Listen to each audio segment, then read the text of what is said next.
Welcome, friends, to another edition of Economic Update, a weekly program devoted to the economic dimensions of our lives. I'm your host, Richard Wolff. Today's program will be talking about the strike by United States railroad workers that's being developed as we speak.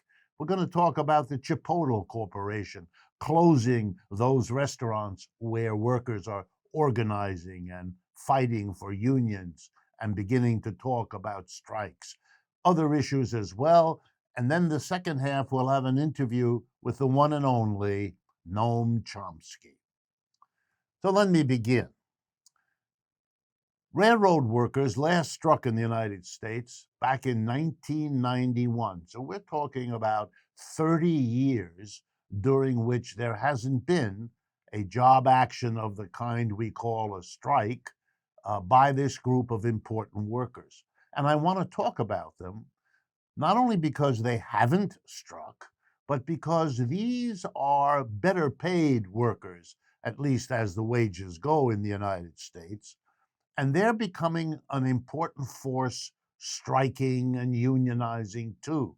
It's not just, important as that is, it's not just the workers at Starbucks or Amazon that we've been hearing so much about, but it's all through the labor movement, all through the different categories of work that workers are becoming more militant, demanding better conditions, not tolerating what they might have tolerated for a long time. Railroad workers are overwhelmingly male. Many of them are former military, and relative to other workers, they're pretty well paid. The mean conductor, the average conductor salary, about $68,000. The average engineer salary, $73,000. With benefits and so on, it's a considerable pay package, but it isn't enough for these workers, and there are very good reasons why. But before I tell you that, I want to make sure everybody understands that if the last 30 years were a problem, the last 5 were extreme. The period of leading up to the pandemic, the crash, the inflation, they put a cap on a deteriorating situation and clearly took this group of workers over the edge in terms of what they tolerate. How do I know that? Because when they voted on whether or not to strike in the middle of July of this year, the vote in favor of striking was 99% of those who voted. Excuse me. The two biggest freight rail companies in this country, BNSF and Union Pacific, both had wonderful years in 2021. It might have been a pandemic of horrible proportions in the first half, and it might have added a horrible inflation in the second. But the railroad freight companies did well. $6 billion in profits for BNSF was up 16% from 2020, and Union Pacific, with $6.5 billion in profit, was likewise up 16% in 2021 compared to the year before. So the companies were doing great at the same time that the pandemic, the crash, and the inflation was really walloping the workers, and they won't stand for it. The last time they struck in 1991, the strike only lasted 24 hours before Congress ordered and the workers obeyed, going back to work. We will see what happens this time. 10 unions are involved. The leader is the Brotherhood of Locomotive Engineers and Trainmen.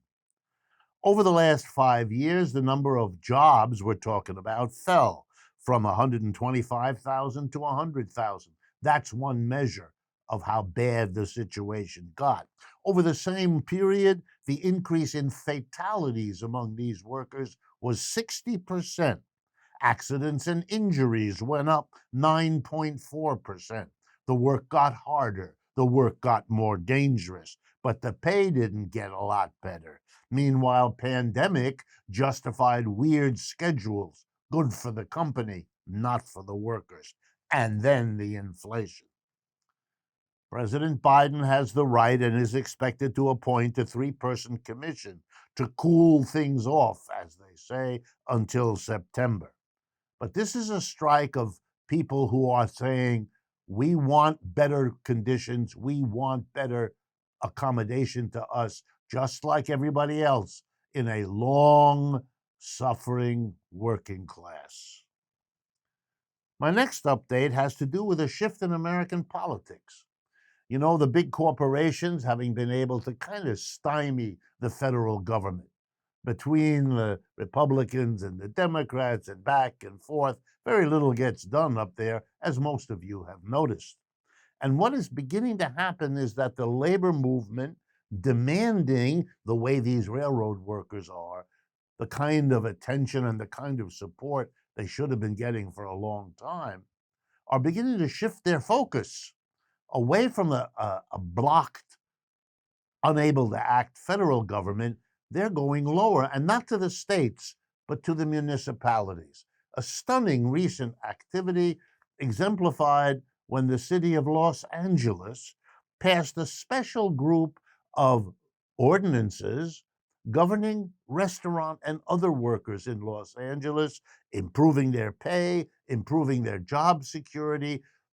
There was an alliance between a progressive machine in the local city and its supporters and the labor movement, and they got the kind of progressive legislation that the government in Washington is blocked from doing one way or another. And there's a lesson there for progressives and the labor movement. If you get together, you may be able to do at the municipal level all kinds of things that are not available with the power of money concentrated as it is on the federal and state governments. My next update has to do with this Chipotle chain. The Chipotle chain, as I'm sure many of you know, is all over the country.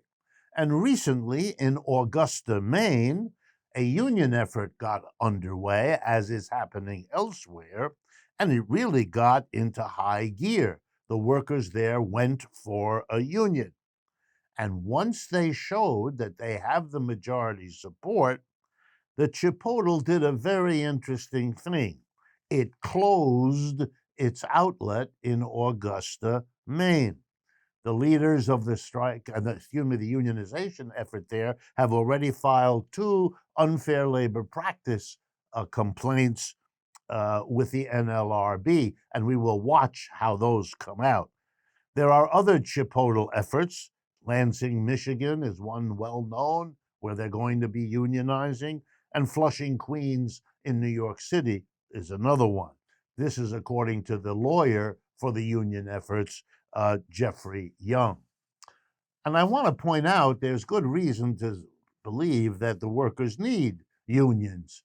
Let me give you an example.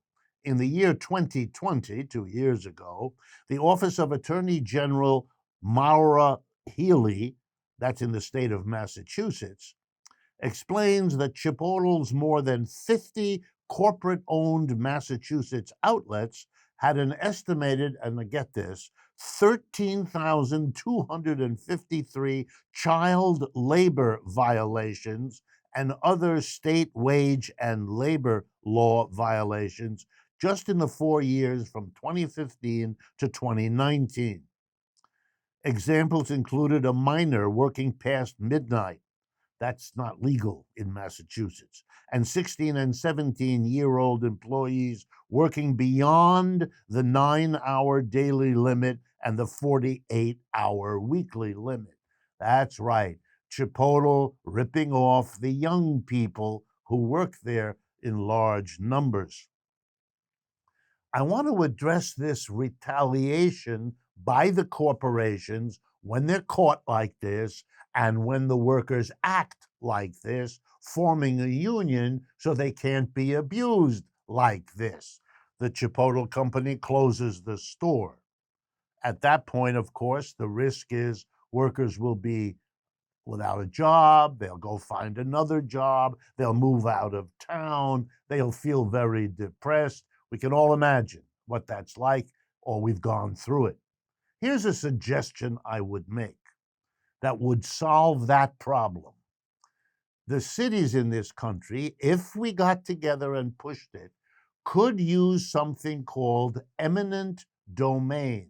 That is a legal right every city has to seize property, to take property that is in the view of the city, not in the general interest of the population, force the owner to sell it at a legally determined market price, and take it over.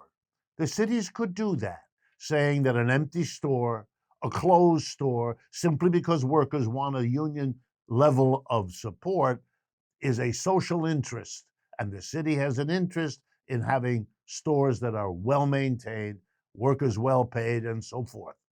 The city could then take the restaurant once it closed and say to the workers, okay, now it's yours. It's a worker co op. The city owns it. We will allow you to pay over time so it becomes yours. Call it a rent if you like, call it a payment plan if you like. It really doesn't matter. The workers would keep their jobs. The community would keep its Chipotle type store. And the workers would become entrepreneurs just like that overnight. And you know what? It would make a lot of corporations think a lot longer and a lot harder before they close their stores if it meant that they might lose them. My last update that we'll have time for is really just a shout out. On June 1st of this year, the United States Department of Education announced that $5.8 billion worth of student loans would no longer have to be repaid. These are the loans outstanding at that time, taken out by students at the for-profit Corinthian colleges, 3 or 4 of them, as I recall. Corinthian colleges were a kind of fraudulent operation that existed from 1995 to 2015. For 20 years, they made grandiose promises to students who took out big fat federal loans to get an education. A horrible exploitation of young people's hopes and dreams. When they folded, when the fraud was exposed, and the Corinthian colleges stopped, of course, people were stuck with debts but didn't have the education. And even when they got it earlier, it didn't count for very much because the promises were empty. A group of young people associated with the Occupy Wall Street movement that many of you remember, calling themselves the Debt Collective, went to work on law and other ways of clawing back from the federal government, getting debt relief for abused, misled students. And after many years of struggle, this Occupy Wall Street movement succeeded. Almost $6 billion of relief for student debtors.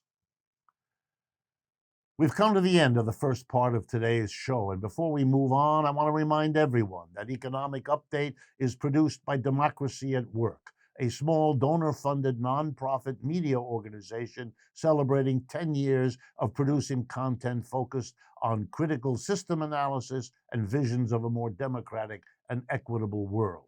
For instance, my book, Understanding Socialism, tackles the taboos of socialism while unveiling the often hidden histories of it, and offers a way forward by establishing real democracy in the workplace. It is available, as all of our products are, at democracyatwork.info.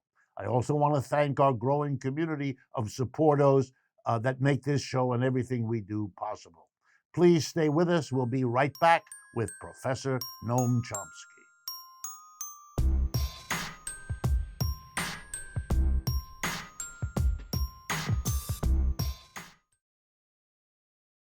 Welcome back, friends, to the second half of today's Economic Update.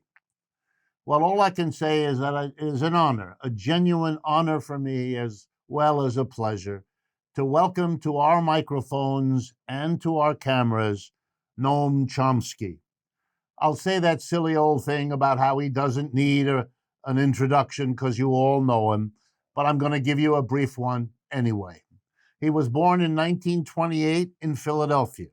He did his studies, both undergraduate and graduate, at the University of Pennsylvania before joining the faculty at MIT, where he stayed for 60 years and became a globally renowned linguist and philosopher.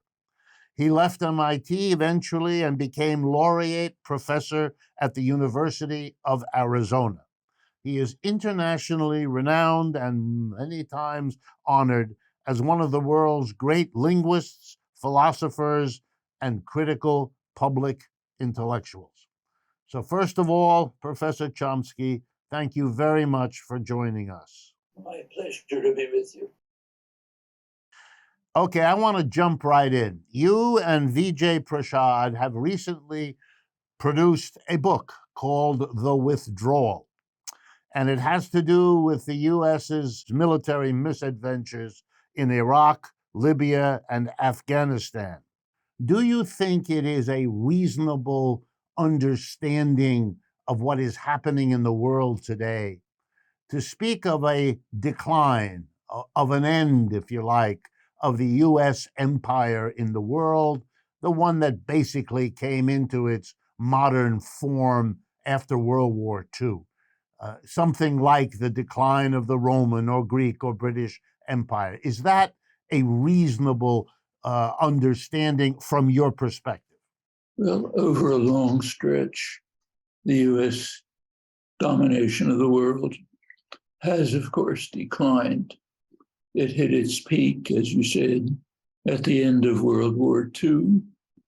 At that point, the United States had a position of global power that had no remote analog in human history. U.S. controlled the Western Hemisphere, controlled both oceans, controlled the opposite sides of both oceans. Other industrial powers had been devastated by the war. The United States gained enormously economically through the war. Manufacturing production practically quadrupled. It had maybe 40, 50% of world's wealth. Nothing like that in history. Obviously couldn't last forever. In fact, within a couple of years, it declined. 1949, China became independent, what's called in the United States the loss of China. The terminology expresses the conception of how the world is supposed to be run. After that, industrial powers reconstituted themselves. The third world began to decolonize. You got the non-aligned movement. By about, say, 1970, the world was what's called tripolar. Major center in North America based on the United States, in Europe based on Germany mainly, and in Asia at that point based mainly on Japan. Since then, other changes have taken place. Collapse of the Soviet Union gave a short period of euphoria in the United States. We can take over the world again. Of course, that couldn't last. We're now in a period where the analogy to the Roman Empire is not completely wrong. As in the case of Rome, the United States is under severe attack from within. The society is collapsing from within in many ways. Internationally, it has overwhelming power. So in the military dimension, no combination of states is even close. In other what's called soft power, like trade, commercial relations, and so on, it's being overcome by China. The United States is trying to hold it back, but doesn't know how to do it. You can't overcome economic development, infrastructure building, loans, and so on with bombs. So China's constructing this enormous Eurasian system. The Belt and Road Initiative includes It's India, Pakistan, Russia. It's extending to Africa, where China's now the main, has the major trade relations, even to Latin America, the United States backdoor. All the United States can do in response to this is use its comparative advantage in military force. So the US is now constructing what's called a ring of what are called sentinel states, heavily armed, aimed at China, advanced precision weapons, South Korea, Taiwan, Japan, New Zealand, Australia. India is kind of a reluctant partner, not really participating. The idea is to try to prevent what's called Chinese aggression. What's Chinese aggression? Well, it's not off the coast of California. There are confrontations off the border of China, but the main Chinese aggression is its development. Which cannot be contained by military force. Now there's another conflict developing in Europe, Putin's invasion of Ukraine, in the short term at least, gave the United States a wonderful shot in the arm, great gift. It pushed Europe into the US pocket. Now there has been a background conflict since the end of the Second World War about whether Europe would be essentially a satellite of the United States within the NATO framework, the Atlanticist framework, or whether Europe would move on an independent course, become what was called a third force in international affairs, along lines sketched by de Gaulle, Willy Brandt's Ostpolitik, Gorbachev's proposals for a European common home from Lisbon to Vladivostok with no military alliances. That was another option. Well, for the short term at least, that's been blocked by Putin's invasion, which handed Europe over to the United States on a silver platter. Best gift he could have given Washington's imperial pretenses. Whether this could last is very much an open question, because it's not at all clear that Europe can really survive in any great viable way if it breaks from Russia and Eurasia. Notice that Russia is the barrier between Europe and the Eurasian landmass that China is developing so extensively, bringing in the East Asian economies. The US is, if you look at it in what are called geopolitical terms, the US now is kind of an exaggerated case of what England was for centuries. England was an island off the coast of Europe, and its main strategies were to try to keep Europe from becoming unified. The United States is now kind of an island off the coast of Eurasia, and its goals are to keep it from becoming unified. That means incorporating. So let me ask you then what seems to me the follow-up question.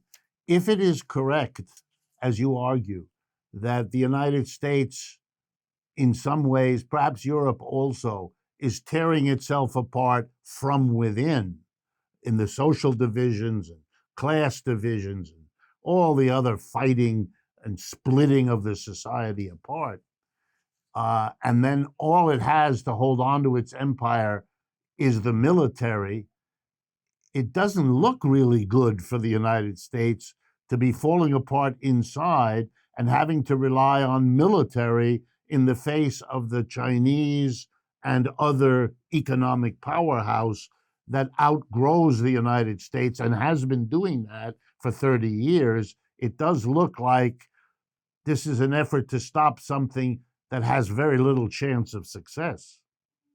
Well, it's very interesting. to see how in the internally dysfunctional United States, this problem is being faced.